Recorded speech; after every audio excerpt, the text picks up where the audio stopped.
আসসালামু আলাইকুম। আজকে আপনাদের সাথে নিয়ে আসলাম সকালের জিরা এবং আদা পানি। তো আমি এখানে 1 চামচ জিরা দিছি। এটা রাত্রে ভিজিয়ে রাখবেন, সকালে সিদ্ধ করবেন, তাহলে সবচেয়ে ভালো হবে। তো 1 গ্লাস পরিমাণ বড় গ্লাসের, এই গ্লাসে আপনার প্রায় 400 মিলির মতো পানি ছিল, পানি আছে আর কি। দেখেন 1 চামচ আদা দিব। আমি রাত্রে ভিজাইতে ভুলে গেছি, তো এখন আমি সাথে সাথে এটা ভিজাই সাথেই মানে চুলায় জাল দিব। তো 1 চামচ আদা দিয়ে দিলাম, 1 চামচ জিরা, পানি দিয়ে দিলাম 1 গ্লাস।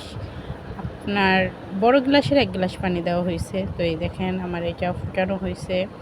যখন এটা আমরা চুলায় একটু জাল দিব, পানিটা যখন কমে যাবে, যখন কাঁচের গ্লাসের 1 গ্লাসের মতো হবে, তখন এটা হয়ে গেছে। এই দেখেন আমার এটা হয়ে গেছে। কুসুম গরম ছিল। একটা লেবু নিব। সকালে জিরা পানিটা খেয়ে আমার 10 কেজির মতো তো ওজন কমছে।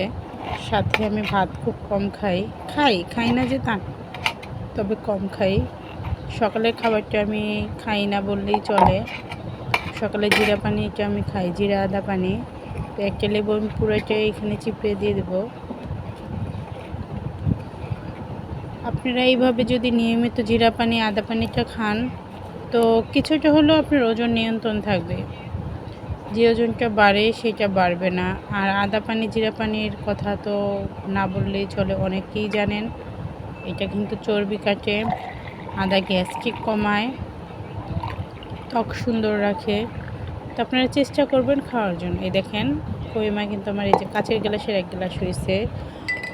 ওইটা মগ ছিল, মগের পানি বেশি থাকে, তো ফুটে পানিটা 1 গ্লাসের মতো করলেই হয়ে যায়।